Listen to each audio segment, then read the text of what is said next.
बोले जयपाल सिंह मुंडा की, बोले जयपाल सिंह मुंडा की, बोले बिरसा मुंडा की, बोले सावित्रीबाई फुले की, बोले सावित्रीबाई फुले की, बोले बाबा साहब अम्बेडकर की।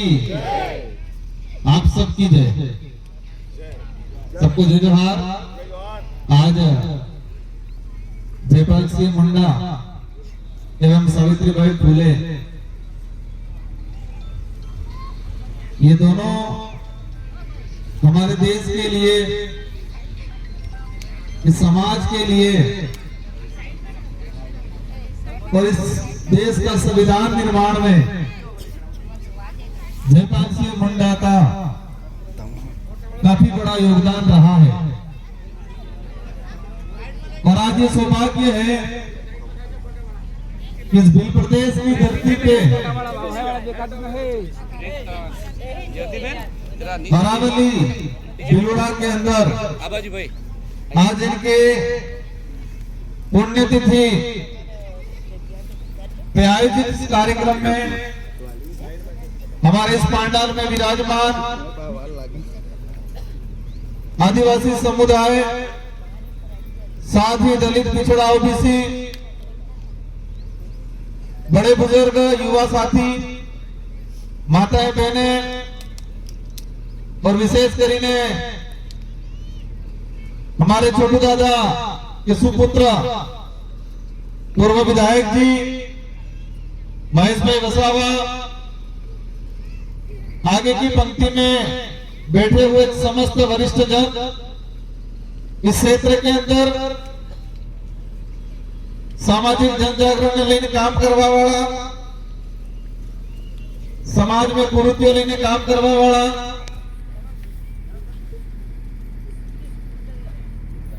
और अलावा राजनीति के क्षेत्र में काम करवा वाला सभी वरिष्ठ जन, युवा साथी और हमारी माताएं बहनें, ये भी आज विचार करें आपकी ही कि अपने राजस्थान थे या भील प्रदेश क्षेत्र थे। राजकुमार जी रोज सांसद साहब आप आना है, महेश भाई वसावा आप आना है, जानकारी मली थी चतर भाई भी आप आना है, अन्य स्थानीय जनप्रतिनिधि भी आप आना है, जानकारी मली देगा। और जोर शोर थे कि सोशल मीडिया में सालजुएगा यानी तारीख की राजकुमार भाई आप आना है, आप आना है, पहला आप आना है, और तुम्हारे सबने अंदर मन में भावना था जुएगा कि हमें कार्यक्रम में सो कार्यक्रम हो है, कार्यक्रम है कि राजकुमार जी अब्बा नहीं, पहला अब्बा नहीं, नेता अब्बा नहीं, आना कार्यक्रम से आयोजन कराड़े या कोई भी कार्यक्रम से आयोजन कराड़े टीम ने सबसे मोटी चिंता ही रहे कि जनसंख्या बल कटलो काम है, पांडाल खाली रेत नहीं जाए, जी आयोजन कराड़े आनंद चिंता ही रहे।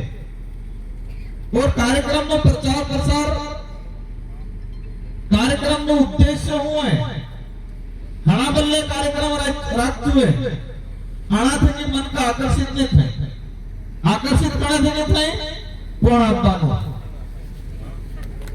हणा थे कि आकर्षित थे, लेकिन मारी जी समझ है और वो भी चाहूं कि हमारा समाज कोण आपવાનો है हणे थे कि आकर्षित कम थाय और कार्यक्रम राखती हुई है इस हुई आकर्षित थाय ते ठीक रहेगा। राजकुमार रोज आने वाला है, ये सुन के, ये देख के आकर्षित होकर कार्यक्रम में आए, मुझे वो खुशी नहीं मिलेगी जितनी खुशी मुझे उस बात की मिलेगी कि हमारा समाज इतना जागरूक हो जाए कि उनको ये पता चले कि आज मुझे जो रिजर्वेशन मिला है वो रिजर्वेशन जयपाल सिंह मुंडा और बाबा साहब की वजह से मिला है और उनका कार्यक्रम है इनका कार्यक्रम है जिन्होंने देश के संविधान निर्माण में इस समाज का प्रतिनिधित्व किया और लड़ झगड़ के रिजर्वेशन का प्रावधान 5वीं अनुसूची 6वीं अनुसूची विशेष राइट्स लाने का काम किया। ये समझ के उनसे आकर्षित होकर अगर कार्यक्रम में आएंगे उस दिन मुझे मजा आएगा, न कि मेरे को आकर्षित होकर आएंगे। इस था मेरी माताएं बहनें बैठी हुई है, ये सावित्रीबाई फुले इन्हें बारे में हो कहीं, और ये सच्चाई है कि देश में पहली महिला शिक्षिका देश और विश्व में अगर समाजवाद था तो दो बड़े समाज है, एक पुरुष और एक महिला। मैं विभाजन की बात नहीं कर रहा हूं, लेकिन समझने की बात कर रहा हूं। और इस देश में महिलाओं को पढ़ने का अधिकार नहीं था, शूद्रों को पढ़ने का अधिकार नहीं था, पिछड़ों को पढ़ने का अधिकार नहीं था। और विशेषकर हमारे देश के पहले कई ऐसे मनुवादी ग्रंथ रहे, इन ग्रंथों में महिलाओं के लिए कई प्रकार की चीजें लिखी गई।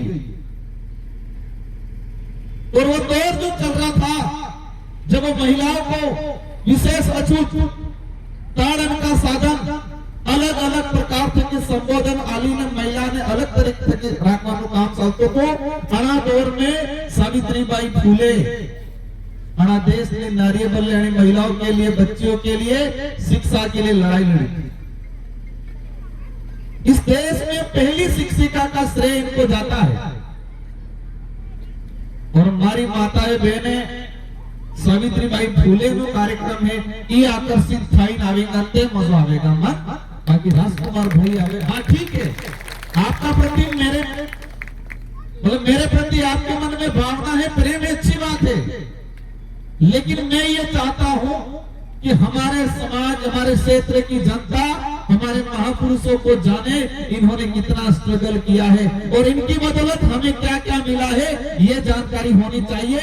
और ये जानकारी होने के बाद ये आकर्षित होकर कार्यक्रमों में सम्मिलित हो तो मजा आएगा। मैं देख रहा था, मैं ज्यादा ग्रुप नहीं देखता हूं, कार्यक्रम थवानो हुए, हमारे राजकुमार जी अब्बावाड़ा है, चैतर भाई अब्बावाड़ा है, स्टेटस लगा सावित्रीबाई फुले नो कार्यक्रम में स्टेटस लगाड़ी बने। जयपाल सिंह मुंडा का कार्यक्रम में अपना स्टेटस लगाड़ी समझ में आवे कि भीली भाषा आवे, भीली भाषा समझ में आवे कि नहीं आती है?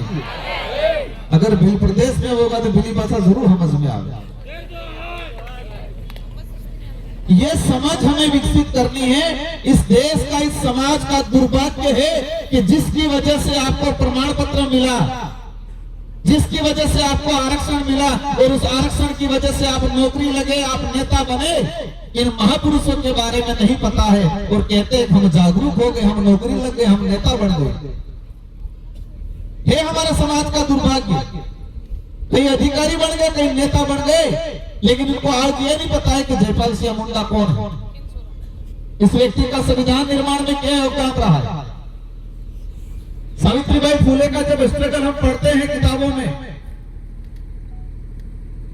कि जब ये पढ़ाने जाते थे तो जो मनुवादी मानसिकता के लोग थे, अणमाते हो नाकता, तो नाकता, गोबर फेंकते, मारपीट करते, तोहीन करते।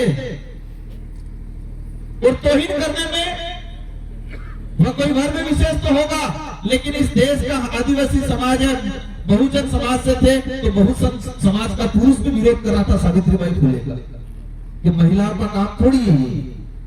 और सावित्रीबाई फुले का पुरुष समाज तो कर रहा था, लेकिन जो महिलाएं थी, जो मनुवादी सोच के अंदर आने वाली थी, वो भी विरोध करती थी सावित्रीबाई फुले का, ये गलत कर रही है। महिलाओं की आजादी के लिए, महिलाओं की शिक्षा के लिए लड़ाई लड़ा, लेकिन उन्होंने उनको महिलाओं का भी विरोध झेलना पड़ा था सावित्रीबाई फुले को। और आज भी वही हो रहा है देश में। मेरे से पहले राजकोट थे कि अब क्या कहता है, राजकोट में 50,000 बिल कहता है। भीली भाषा की बात आती है, कर्नल जेम्स टोड ने किताब लिखी है शायद 1835 के आसपास, 1830 या 35 में किताब लिखी है, इसलिए 1935 के आसपास। सन भूल रहा, कर्नल जेम्स टोड उस समय लिखा था कि गुजरात, मध्य प्रदेश या मध्य भारत 1.5 करोड़ भीली भाषा बोलने वाली जनसंख्या है, ये उस समय लिखा था। 1935 में लिखा था कि 1.5 करोड़ भीली भाषा बोलने वाले लोग हैं कर्नल जेम्स टोड ने। आज कटला रह जा, कटला रह जा।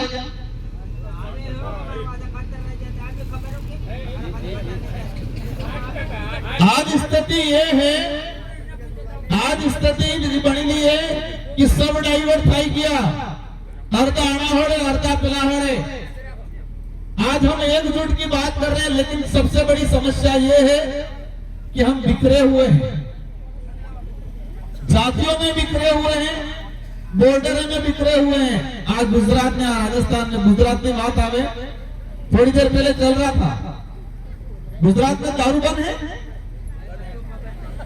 नहीं, गुजरात में दारू बंद है क्या? हम तो सरकारी रिकॉर्ड में सुनते हैं कि गुजरात में पूर्ण रूप से शराबबंदी है।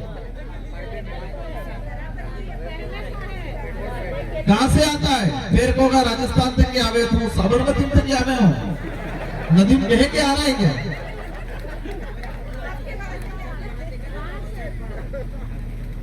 गुजरात में शराबबंदी है, ये सुनने में आता है, और ये हकीकत है। सरकार भी जवाब देती है। केंद्र में मैंने बोला था कि गुजरात में पूर्ण रूप से शराबबंदी है। हमारे भाई कहते हैं राजकोट वाला कि आपने थोड़ो को बेसणी वालों कमर आगो बढ़े थाएगा, यू कर पाओगे? जब तक ये नहीं करोगे, इसमें सुधार नहीं करोगे, कुछ नहीं होना है। करना चाह रहे क्या? आज जो लोग गुजरात, राजस्थान बॉर्डर में पिलावण अगर कार्यक्रम कराणो और राजस्थान बॉर्डर में अनावरण कराणो तो बजार पहला अनावरण वाला मळे। ये हंसने की बात नहीं है, ये समझने की, सुधरने की बात है। बस राजकुमार जी आ जाए, चतर भाई आ जाए, एक रैली रील बना दे, 4-5 सेल्फी ले ले, स्टेटस लगा दी तू, इस करवो है क्या? हम दूसरों को गाली दे देंगे, कांग्रेस बीजेपी वालों को सबको दे देंगे, दूसरे समाज को दे देंगे, लेकिन हमारा सुधार खुद करना चाह रहे हैं क्या? क्या कोई आगे ड्राइवर के मुंह में ठूस रहा है क्या? पी भाई जबरदस्ती डाल रहा है क्या? कोई जबरदस्ती डाल रहा है क्या? जबरदस्ती कह रहा है तुम्हारी जमीन है वो बेच दो, जबरदस्ती कह रहा है कोई क्या? हम हमारे अंदर सुधार क्यों नहीं करना चाह रहे? आज कितने जने पी के आए इस कार्यक्रम में? हंसना मत कोई। कितने जने पी के आए?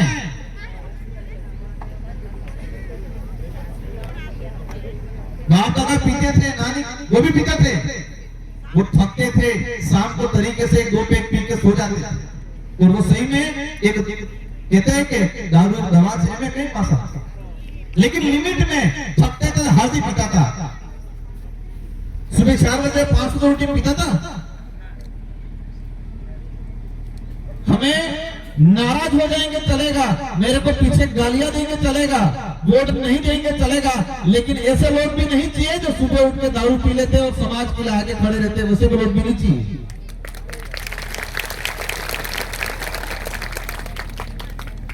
ऐसे लोगों से भला नहीं होगा, समय बर्बाद होगा हमारा सबका। सुधारा कब करना चाह रहे हैं? मैं जो बात कहना चाह रहा था, लेकिन मैं आया तब से देख रहा हूं अलग कुछ स्माइल अभी नहीं हमको नहीं। मैं इस टॉपिक पे चर्चा भी नहीं करना चाह रहा था, अलग ही तरह से स्माइल आ रही है।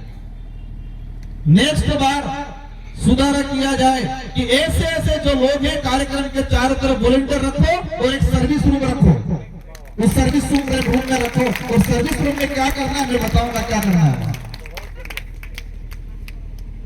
एक सर्विस, हर कार्यक्रम के पास में एक सर्विस रूम बनाओ, और वॉलंटियर रखो, जो भी आया नशा पत्ता करके उस सर्विस रूम में ले जाओ और उसमें क्या करना है बताऊंगा। ऐसे लोगों की कोई जरूरत नहीं है हमारे मूवमेंट के अंदर, क्योंकि ऐसे लोग खुद की तो जिंदगी, खुद का समय बर्बाद करते हैं, लेकिन समाज की आने वाली पीढ़ी को भी बर्बाद करेंगे। और विशेषकर महिलाओं के बात तुम्हें बराबर वो काटो लागे, हाँ अब जो है तरत सर्विस रूम में तुम्हारे लूटी आलू नहीं देते। जैसे हमारी भाई है कराटा सीख के आई है, सुधार हम दूसरों को गाली दे देंगे, मुझे भी आती है। हमारे दादा कहते थे कि राजकुमार जी बोलो एक सांसद तो मैंने मीन करते तो नहीं जी बोलो 8 साल न तो 30 साल न 32 साल न फिलहाल जवानी आती तो मैंने बुढ़ापो आ गई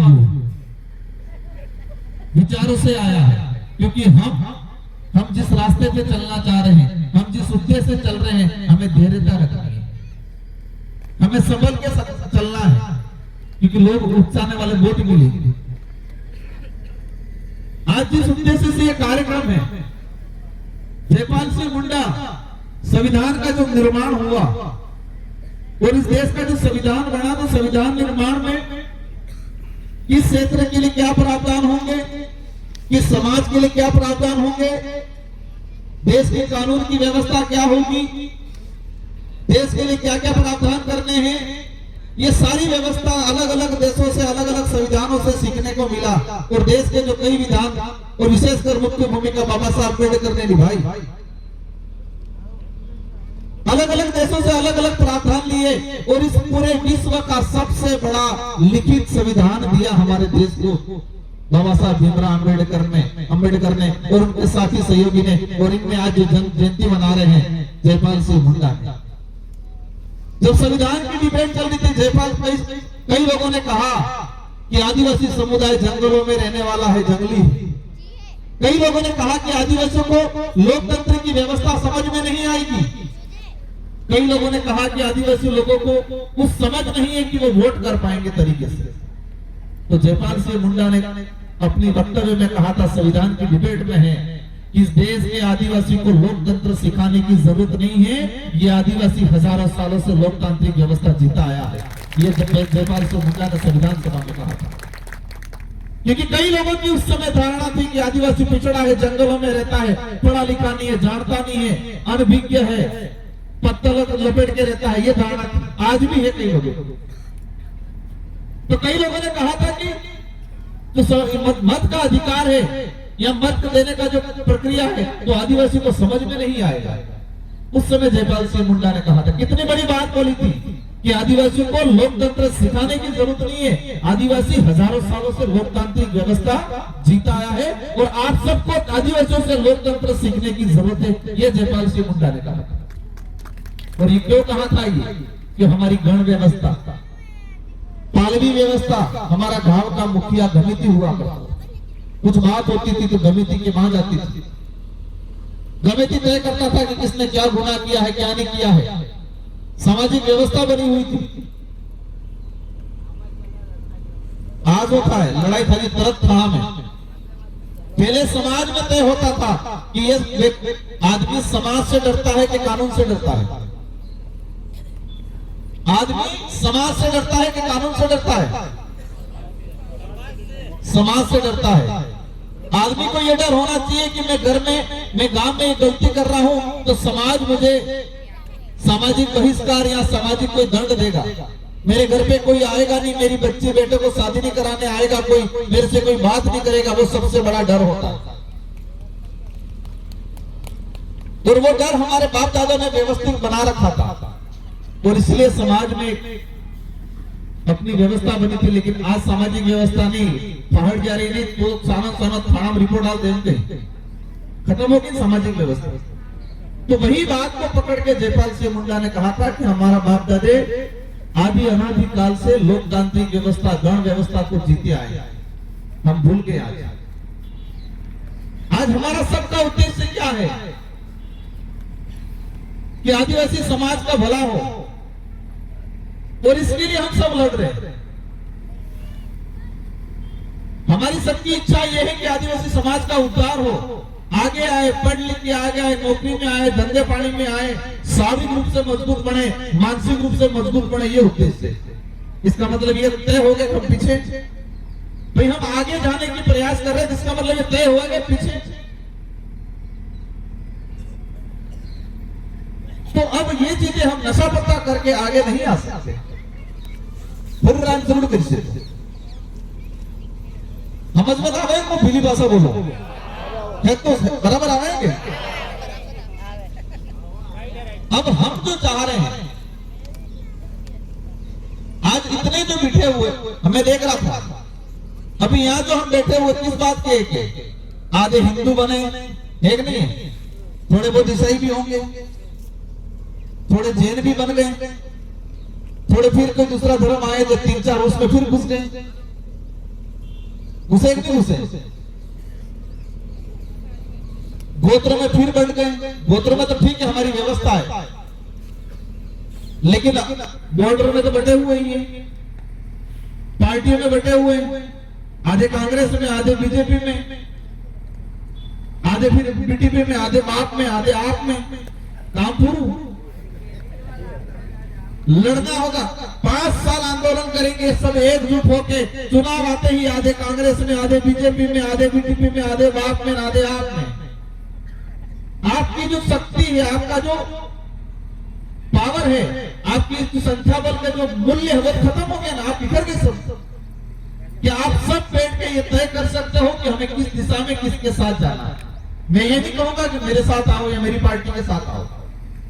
आपके अंदर वो विवेक होना चाहिए, आपके अंदर वो समझ होनी चाहिए, और समझ और विवेक के बाद आपके अंदर एकजुट होने करने की ताकत होनी चाहिए, तो आपसे डरेगा। क्योंकि पता है राष्ट्रीय पार्टी वालों को पता है कि आदिवासी आंदोलन कर रहा है, वन विभाग से निकाल दिया, फिर आंदोलन कर रहा है, जमीनों से बेदखल कर रहे, फिर आंदोलन कर रहा है, दोगस आदिवासी वाला चल रहा है, फिर आंदोलन कर रहा है, वहां खनिज निकल रहा है तो फिर आंदोलन कर रहा है, वहां हाईवे निकल रहा है आंदोलन कर रहा है। लेकिन चुनाव आने के बाद तो सब अलग अलग बढ़ जाएंगे। क्या होगा? इस देश के जो सत्ताधारी लोग हैं, इन लोगों ने हमारी मानसिकता को पढ़ लिया। मेरी बात को आप समझना, इस देश के जो सत्ताधारी जो लोग हैं, जो शोषणकारी नीति से सत्ता हासिल करना चाहते हैं या सत्ता हासिल करके शोषण करना चाहते हैं, इन लोगों ने देश की मानसिकता को पकड़ लिया, और विशेषकर आदिवासियों की मानसिकता को पकड़ लिया। और हमारी मानसिकता यह है कि हम सीमित सोचते हैं, हम सीमित सोचते हैं, और सीमित सोच के वोट क्यों दे रहे हैं कोई पता नहीं। और हम कह रहे थे हमारे पूर्व वक्ता कि वो पार्टी वाले नहीं आए, वो नहीं आएंगे। क्यों नहीं आएंगे? क्योंकि वो पार्टी के प्रति वफादार है, न कि समाज के प्रति वफादार है। इस देश के संवैधानिक व्यवस्था में क्या प्रावधान किया? प्रावधान ये किया कि हर समाज को प्रतिनिधित्व मिलना चाहिए शासन प्रशासन में। तो शासन के अंदर हमारा वार्ड पर सरपंच, प्रधान, जिला प्रमुख, एमएलए, एमपी अभी किया, तो हर समुदाय का प्रतिनिधित्व जाए, तो आदिवासियों का प्रतिनिधित्व जाए, इसलिए आदिवासी बाहुल्य क्षेत्र में सीटें आरक्षित की, वो की थी आरक्षित की। और जो आरक्षित करने का उद्देश्य ये था कि उसी वर्ग का व्यक्ति जाएगा ताकि उस वर्ग का प्रतिनिधित्व करेगा, उस वर्ग के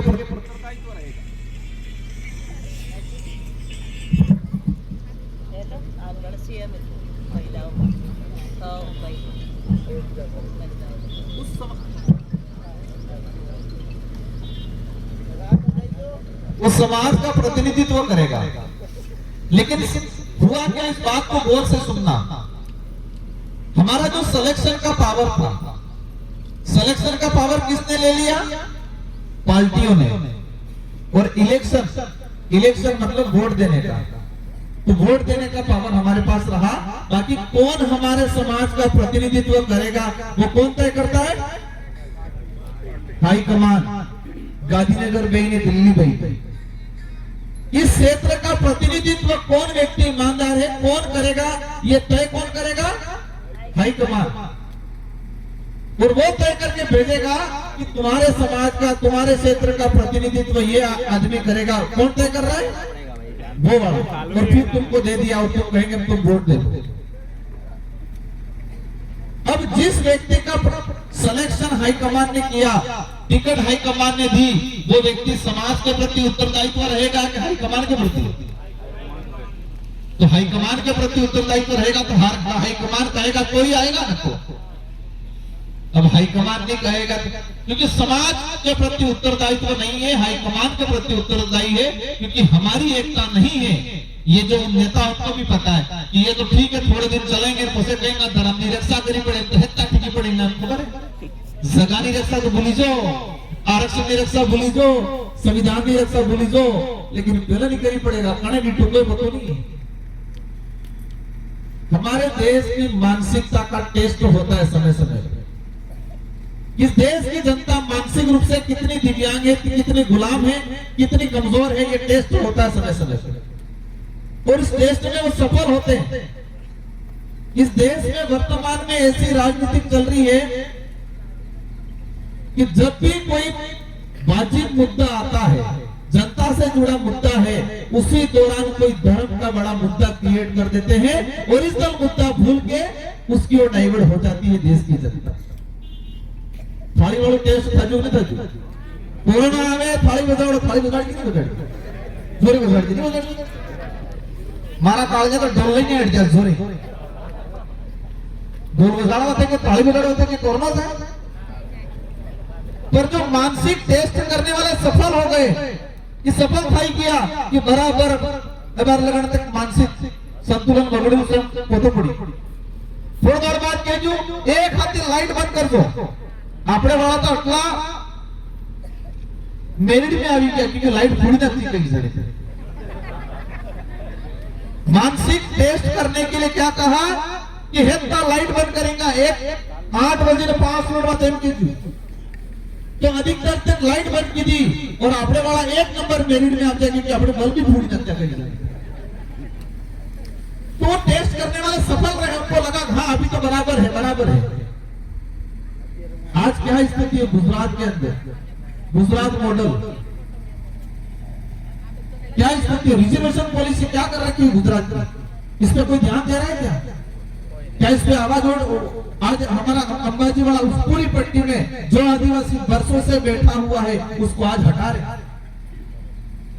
इस पे कोई आवाज उठ रही है ढंग से? इस पे कोई रैलियां निकल रही है ना? नहीं वे भी रैली काटी। हमें जब तक हम दूसरों को दोष देते जाएंगे, अगर हम जागरूक होंगे सारी सरकारें, सारी पार्टियां झुकेंगी आपके आगे। और मैं तो एक चीज कहना चाहूंगा कि हमें हमारे संविधान के अधिकार क्या है, अनुच्छेद क्या है, हमारे बाप दादाओं का 300 साल पुराना इतिहास क्या है। अब आज मैं पूछूंगा रावण सीता लई क्यों की मिली, थोड़ी वाटिका मिली थी, वो नाम थोड़ी वाटिका ने देखो सब का बाजी कह रही थी अशोक वाटिका में मुझे। पर आज तक के 300 साल पहले आपने बाप दादा किया था तो पता, मतलब 7,000 साल पुरानी एक एक बात खबर है। 7,000 साल पुरानी एक एक बात पता है, लेकिन 300 साल पुराना खुद का इतिहास नहीं पता है। और हम कहते हैं हम समझदार हो गए। हमारे समाज का 300 साल पुराना, 500 साल पुराना इतिहास हमको नहीं पता है। आज हम ऐसे दौर से गुजर रहे हैं, हम कई इलाकों में गए, आदिवासी भाई है, लेकिन हम जाते हैं वो विरोध करता है कि हम तो वो हैं।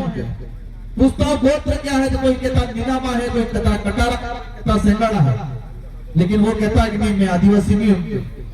और हमारा ही भाई हमसे लड़ने आ रहा है। और मुझे यहाँ भी पता है आज जो मैंने भाषण दिया उसके हिसाब से तो यहाँ से भी शाम को मेरे को गाली पड़ती ऐसा लग रहा है।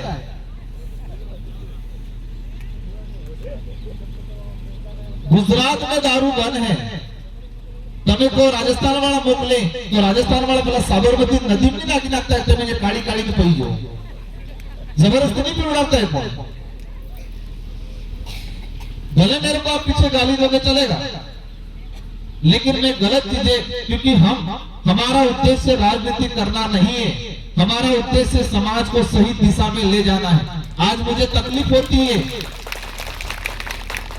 कि आज से 5 साल पहले इस हाईवे से गुजरा, वहां पर कच्चा मकान था आदिवासी का, लेकिन आज देख रहा हूं तो वो कच्चा मकान नहीं दिख रहा है, ना आदिवासी दिख रहा है। वहां पर बड़ी फैक्ट्री लग रही है, वहां पर होटल लग रही है, और वो आदिवासी पता नहीं कहां भटक रहा है। वो तकलीफ होती है मुझे इस बात पर। उसका दोषी भी हम ही है, क्योंकि छोटी मोटी लालच में आ जाते हैं। हमें हमारे देश के संवैधानिक जो अधिकार है उसके लिए लड़ना है। और गुजरात वालों के लिए विशेष कहना चाहूंगा, मैं इसको गुजरात में नहीं कहूंगा, मैं तो इसको कहूंगा बिल प्रदेश की धरती है ये, और इसकी लड़ाई वर्षों से लड़ते आए। सोमजी भाई डामोर आपने लड़े, छोटू दादा ने लड़ाई लड़ी, महेश भाई ने लड़ी, दिलीप सिंह जी भुरिया ने लड़ी, आज मैं लड़ रहा हूं, आप सब लड़ रहे हैं। इस लड़ाई को आने वाले समय में अंजाम तक पहुंचाना है, क्योंकि हमारा राज्य अलग बना होता तो 6 शेड्यूल का प्रावधान बना होता, और 6 शेड्यूल का प्रावधान बना होता तो ये जमीनें नहीं जाती हमारी, लोगों आदिवासी नहीं घुसता हमारे बीच में, हमारा आरक्षण खत्म नहीं होता। कितना बड़ा नुकसान हुआ है हमारा। लेकिन प्रदेश की जो लड़ाई है उस लड़ाई को मजबूती के साथ लड़ना है। पुनः आप सबको आभार, और पुनः बोले जयपाल सिंह मुंडा की, बोले सावित्रीबाई फुले की। और मेरी माताओं बहनों से अनुरोध है, कहा जाता है कि एक घर में अगर एक पिता अगर शराबी है तो वो घर इतना बर्बाद नहीं होता है जितना एक माता पाखंडी बन जाए। तो एक माता जो पाखंडी बन जाती है तो जो पिता जो शराबी बन गया है उससे ज्यादा घर बर्बाद होता है। आस्था रखना है, हमारे पूर्वजों में रखना है, हमारे देवी देवताओं में रखना है, हमारे कुल देवी में रखना है, लेकिन हमें पाखंडी नहीं बनना है। आपका उद्धार तभी हो सकता है कि आपके बच्चों को सही खान पान दोगे, नशे पत्ते से दूर रखोगे और आपके बच्चे को अच्छी शिक्षा दिलाओगे, तो ही हमारा उद्धार होगा, बाकी कोई उद्धार नहीं होने वाला है। अच्छी शिक्षा देनी है, और शिक्षा का भी गुजरात में ये कर रखा है। और मैंने इस बात की लड़ाई लड़ी है, पार्लियामेंट के अंदर कहा है कि संत सुरमाल महाराज, गोविंद गुरु महाराज मानगढ़ का इतिहास क्या गुजरात के पाठ्यक्रम में विस्तृत पढ़ाया जा रहा है? क्या संत सुरमाल महाराज का पूरा इतिहास, गोविंद गुरु महाराज का इतिहास गुजरात के सरकारी पाठ्यक्रम है उसमें पढ़ा रहे हैं? क्या पढ़ा रहे हैं? और आपको 5,000 साल पुरानी काल्पनिक बात पढ़ा रहे हैं? क्या जयपाल सिंह मुंडा, बिरसा मुंडा, सावित्रीबाई फुले का इतिहास गुजरात के सरकारी पाठ्यक्रम में पढ़ा रहे हैं? क्या अब आपके मैं कह रहा हूं कि हमारे बच्चों को शिक्षित करना है, लेकिन शिक्षा के पाठ्यक्रम में भी हमारे साथ भेदभाव हो रहा है। इस देश के वास्तविक इतिहास, इस देश के संवैधानिक अधिकारों को पाठ्यक्रम में नहीं पढ़ाया जा रहा है। अब अपने सोने पढ़ी नौकरी लागी जाएगा, बूट सूट पहन दिएगा, अधिकारी बन जाएगा, लेकिन उसको अपना इतिहास ही नहीं पता है, क्या वो अपने समाज के लिए काम करेगा? तो ये भी विडंबना है। इसलिए हमें 3 प्रकार की शिक्षा अर्जित करनी है। पहली शिक्षा पारिवारिक एजुकेशन, सामाजिक एजुकेशन। पहला एजुकेशन पारिवारिक और सामाजिक, और दूसरा एजुकेशन पाठ्यक्रम वाला जिसके माध्यम से आपको डिग्री और नौकरी मिलेगी, और तीसरा एजुकेशन इधर इधर सामाजिक कार्यक्रमों से, ऐसे आपके जैसे बुद्धिजीवी वर्गों से, रिसर्च मैनों से, जो गवाह इतिहास जो है, संवैधानिक जो प्रावधान है वो खोज के जो रिसर्च रिपोर्ट के रूप में आता है वो पढ़ेंगे। 3 प्रकार का एजुकेशन प्राप्त करते हैं। अगर पाठ्यक्रम में पढ़ के नौकरी लग गया लेकिन उसको पारिवारिक और सामाजिक एजुकेशन नहीं है, उसको सांस्कृतिक और ऐतिहासिक एजुकेशन नहीं है, तो वो अपने समाज के काम में नहीं आएगा। समाज को वो और कमजोर समझ, अलग समझने लगा, अपने आप का अलग समझ बढ़ाने लग जाएगा, अपने आप को सुपर मान लेगा वो, और समाज की व्यवस्था, समाज की परंपरा, समाज के रीति रिवाज को वो, जिस रीति रिवाजों की वजह से, जिस परंपरा की वजह से आरक्षण मिला है उसको भूलने लगेगा वो, और अपने आप को स्मार्ट मानने लगेगा। इसलिए समाज को, बच्चे को, आने वाली पीढ़ी को 3 प्रकार का एजुकेशन देना है। मैं दोबारा दोहरा रहा हूँ, पारिवारिक और सामाजिक एजुकेशन, पाठ्यक्रम वाला एजुकेशन, और हमें हमारे समाज के इतिहास और हमारे समाज की परंपरा, रीति रिवाज, संस्कृति का जो ज्ञान हमें देना है, इन तीनों पे काम करना है। के साथ आप सबको धन्यवाद, आभार। और एक कार्यक्रम है, इसलिए मैंने हमारे वक्ता सब बाकी है, महेश दादा और सारे जो वक्ता बाकी हैं वो बोलेंगे। एक कार्यक्रम था इसलिए मैंने पहले नंबर ले लिया है और मैं पहुंचूंगा। पीछे बहुत सारे वक्ता हैं जो समाज को लेकर अच्छी अच्छी बातें करेंगे, इनका ग्रहण करना है। ये मानसिक पोषण बहुत कभी कभी मिलता है, शारीरिक पोषण तो हमेशा मिलता है। सुबह उठ के नाश्ता करते, दोपहर में खाना खाया, शाम को खाना खाया, शारीरिक पोषण 3 टाइम मिल गया। ये मानसिक पोषण है, हमारे समाज की जानकारी जिसका आपका मानसिक ग्रोथ करेगी, आपका ब्रॉड माइंड बनाने का काम करेगी। तो सामाजिक जन जागृति माध्यम से आपका मानसिक पोषण मिलेगा, अच्छो मिलेगा। बाकी जगह के कसरू भरेगा, वो भरेगा कसरो और अन्य आवांगा तो कसरो काढ़वा में काम थाएगा, अच्छी जानकारी मिलेगा। इन्हीं शब्दों के साथ धन्यवाद। आभार, जय जोहार, जय भीम प्रदेश। ખૂબ જ સારી માહિતી આપી. આગલી આગળના કાર્યક્રમને